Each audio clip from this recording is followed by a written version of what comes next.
Hello and welcome to Africa, the continent of hope. And today we are live from Azerbaijan, attending the COP29, that is the 29th Conference of Parties in Baku. And I am standing outside the African Pavilion, and as you can see behind me, we have a session that is ongoing. And we, on the 11th of November, at the beginning of these sessions, we have the parties approve the agenda of COP29. And this year, the COP is focusing on finance, hence the reason why this COP is dubbed the Finance COP. Welcome to COP29.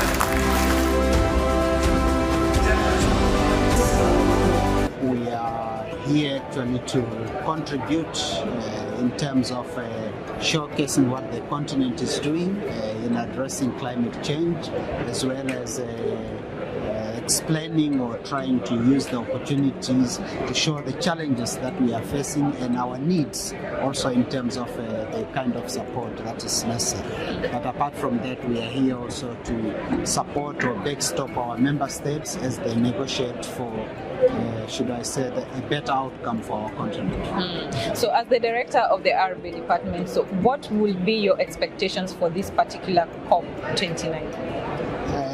From where we sit, we expect that from this COP, the best outcome will be commitment to provide more financial, technological, and other resources to support the implementation of climate action on the continent. But that also covers issues of the loss and damage fund. We expect that the modalities will be more clearer in terms of how member states can apply to be able to access that kind of support. But of course, also looking at all aspects of the indicators that have been elaborated to track adaptation efforts and all other agenda items that are relevant to the country. Okay, so then what will be your recommendations to the member states at COP29? Our recommendation is actually to encourage them to continue. The negotiations are not easy, but they need to stand their ground and make sure that at the end of the day, Africa's voice is heard and our priorities are actually put on the table. Hi everyone, my name is Stella Bogonko. I'm co-founder and CEO Jacob's Ladder Africa. So Jacob's Ladder is basically focused on addressing one of the biggest problems on the African continent, and that's youth unemployment. And you can't talk about youth unemployment without talking about economic development and just even political leadership on the continent. We focus on addressing the issue of youth unemployment by looking at the issue of climate change. We think that climate change, albeit it's a challenge, it's also an opportunity, or it presents opportunities for the African continent. And so we think that if it's addressed and handled well, it could be the silver bullet that we've all been waiting for in matters of addressing the youth unemployment challenge on the continent. That's amazing. And personally, I'm really proud of the work that you're doing, elevating the youth. And speaking of the youth, what will be your expectations for this COP29? So this particular COP is deemed to be the Climate Finance COP. If you remember Sharm el-Sheikh, the African COP, they talked about the loss and damage fund. And then last year there was the elimination of the fossil fuel as a declaration that was made by the end of COP. And everyone gets excited by the time COP is done. You're almost waiting for that final statement to say this is the outcome of COP. Unfortunately, most of those statements always land in just PR or political statements. And so half the time when you have a lot of excitement coming into COP or having these conversations, they may not always translate to impact, or they may translate to impact but at a very slow pace.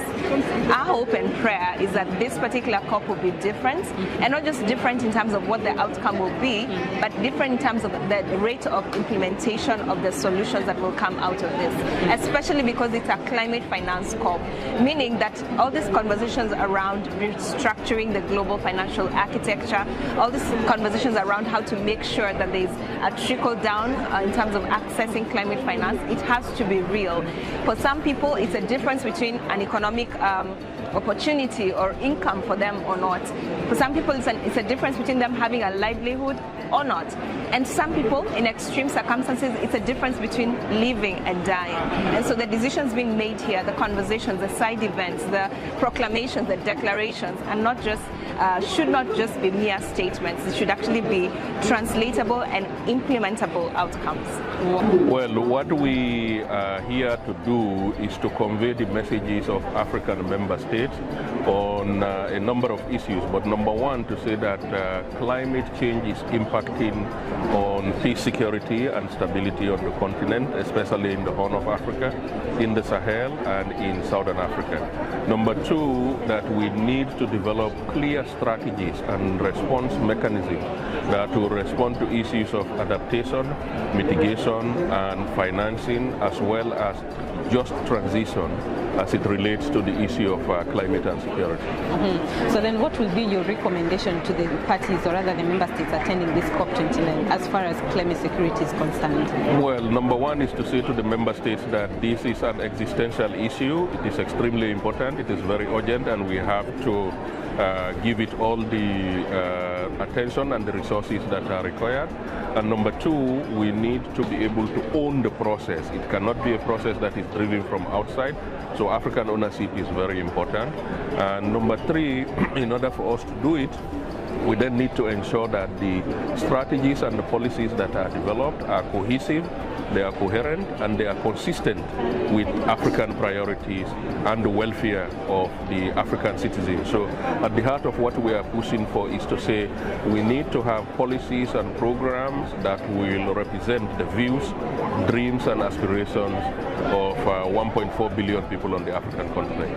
Thank you so much, Sajoba, for your time. Thank you. Thank you very much. Asante. Asante, karibu. So my name is Jacqueline Namongin. I'm a member of parliament from Uganda, representing Uganda in the East African Legislative Assembly, but I also chair a portfolio committee of environment and climate change. And at the continental level, I'm the Secretary General of the Africa Parliamentarians Network on climate change.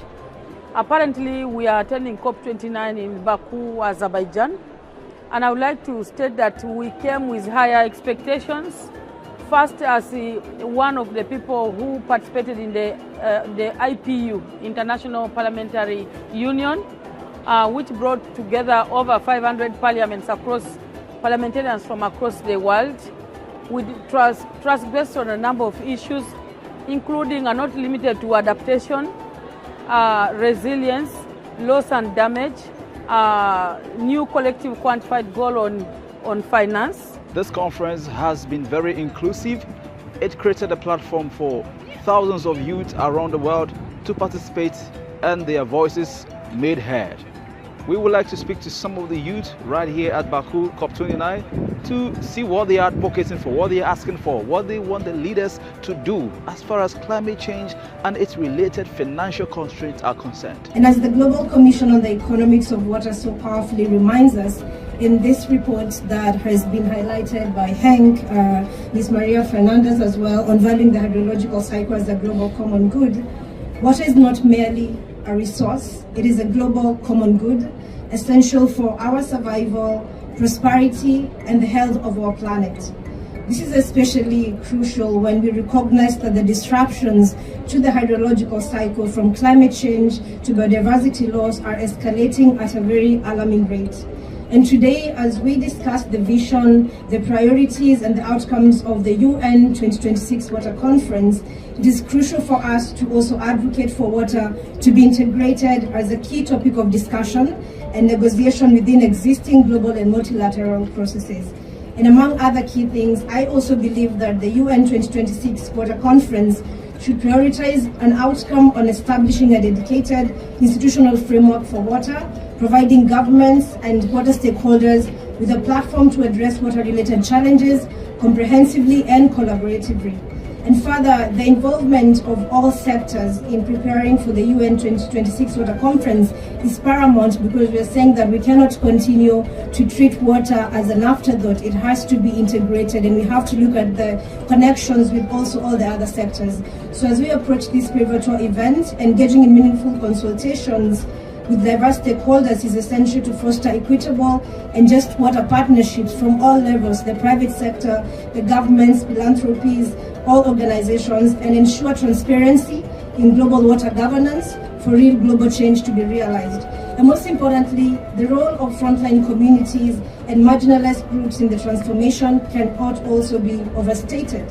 And youth are the innovators and the advocates. Indigenous communities, on the other hand, are the custodians of natural water sources, and women are the educators.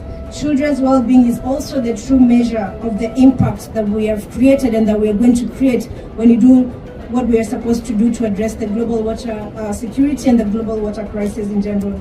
Okay, my name is Abdul Hamid Sayer Hamid. I serve as the president of the African Union Great Greenwald Youth Advisory Board.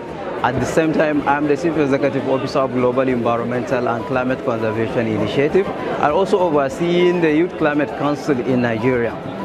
And again, what we are looking for in this COP, we are expecting the global leaders to support the youth involvement or the youth engagement, so that the youth can have also their voice in the decision making, and also implement some projects for more especially in the countries like African countries, which we are more vulnerable in terms of drought, desertification. We are looking for such of support that can assist all these projects that we are doing, because we have a lot of like-minded people, those that they are in the space with the commitment, with the ideas, but we are looking for an actionable and tangible implementation from the supporters to this process. Hi, my name is Irebe, and Rwanda is at the forefront of climate action. What we do is we don't take climate action as another item. We actually include it in all our development. It's in all our different strategies, from the Vision 2050 to the national strategy for the country. So we really putting climate action at the forefront of everything that we do, from finance to agriculture to health, everything. We put it at the forefront, and our president is actually known to be a climate action activist, because he really believes that if we don't face the problems that we have with climate actions within everything else that has to do with our SDGs, we won't get where we want to be. Hello, my name is Samuel, and I'm happy to be here in Baku for COP29 as a young African from Kenya. For me, it's exciting to be part of these conversations, because I believe when we have African youth at the table, we are shaping a future that we want to live in. As we know, Africa by 2050 will have a quarter of the world's population. Therefore, we must reflect this when it comes to negotiation and have more African youths at the tables. Not only at the tables, but we must see them leading, co-creating and innovating some of these policies. When we look at the financing competition, where is the money for the young Africans who are already innovating and pioneering? For me, when I look about this climate competition, I think about what is the most important thing. For me, I think about investing in education and skilling. When we talk about moving to a low carbon economy, the question is the workforce ready? Are the young people ready to actually drive the low carbon transition? Therefore, we must invest in skilling, in TVET, to be able to deliver adequate green skilling, therefore we can play our role in the transition. In the work I'm doing in Kenya, we are working to skill young people in green skills so that they can get green jobs. Therefore, they play their part in the green transition, which is very critical. Also, we talk about green schools and green communities. We must invest in communities, ensuring that they understand what it means to be climate resilient and be able to give them the tips and tools to actually build climate resilient communities. Therefore, they're able to withstand the climate crisis. And that's it from COP29. Hi everyone, my name is Lisiana Makoa, and I am the founder for the Center for Community Impact and Sustainability in Sierra Leone, and I'm also the convener for the local conference of youth 2024 in Sierra Leone. And I'm here at COP representing the Youth for Opportunity and Transformation in Africa and in Baku, Azerbaijan. And some of our priorities at COP this year is ensuring that there's accessible climate finance for young people, and there's a gender responsive approach in the text and the negotiations that will be coming out, and the resolutions that will be coming out here at COP in Baku this year. And young people are part of the decision making, and especially marginalized young people are being prioritized as well.